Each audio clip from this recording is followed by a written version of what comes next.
Hello lovely viewers! As you might know, I like drawing characters in different poses.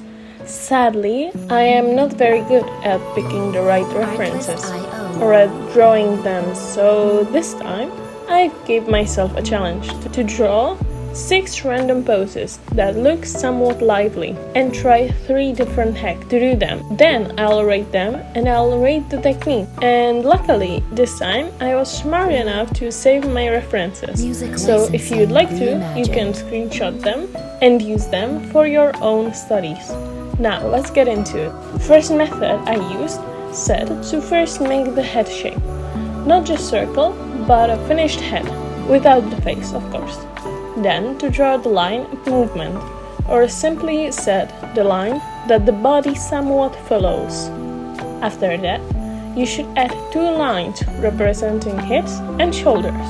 You will place 2 balls at the end of each representing the starting legs and the joints of shoulders. You keep placing these balls, making joints, and after that, you just kinda go in and finish it. I decided to follow the reference, as you can see, in all of the cases, so it's as close as possible. Don't mind the faces, there will be a separate video for that.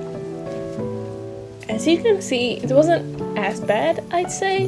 The worst thing about this technique is that you have just few sticks, and when I normally draw poses, I like to make the parts already with some flesh on, but please feel free to discuss it in the comments. You can also give your advice on drawing less stiff poses.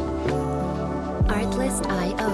For the next one, the important thing was to block out the unimportant space, meaning to create triangle-ish shapes and draw somewhat around them. It's very hard, or it was pretty hard, because you kinda have to know already your anatomy very well, and I don't like this technique for one more reason. I don't like the fact that I'm copying so much. I like to look into the reference and look at the shapes separately, not blindly tracing. Anyways, let's talk about the reference, because I love it so much. I'm not sure if it's called something, but I love this type of photos. However, the other one is not as much of a cup of tea for me. Overall, I'll give the drawings 5.5 out of 10 and 3 out of 10. The second one is really atrocious. And for the last method, it was all plain boxes and cylinders. I'd say the only bad thing about it is that you have to know how to draw boxes in perspective. I struggle with it. And the next thing I struggle with is that when I use it, it's missing the life it had. That's why I don't use it.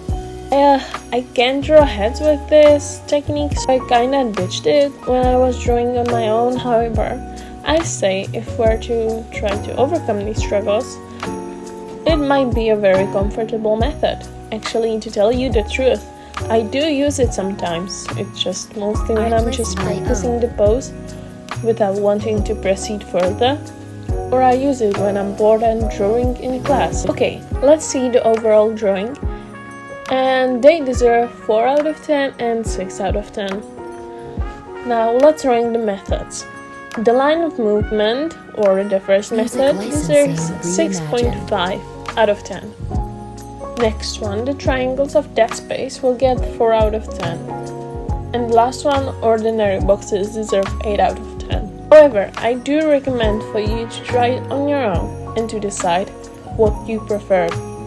Personally, I use all of them, but with thinking. Okay, I don't use the triangles anymore, or if I do, I don't use them as much. Anyways, thank you so much for watching all the way here. Please be free to like, subscribe, and share for people who might enjoy some new ideas for drawing poses. I'll see you soon in some of my other videos. Bye bye!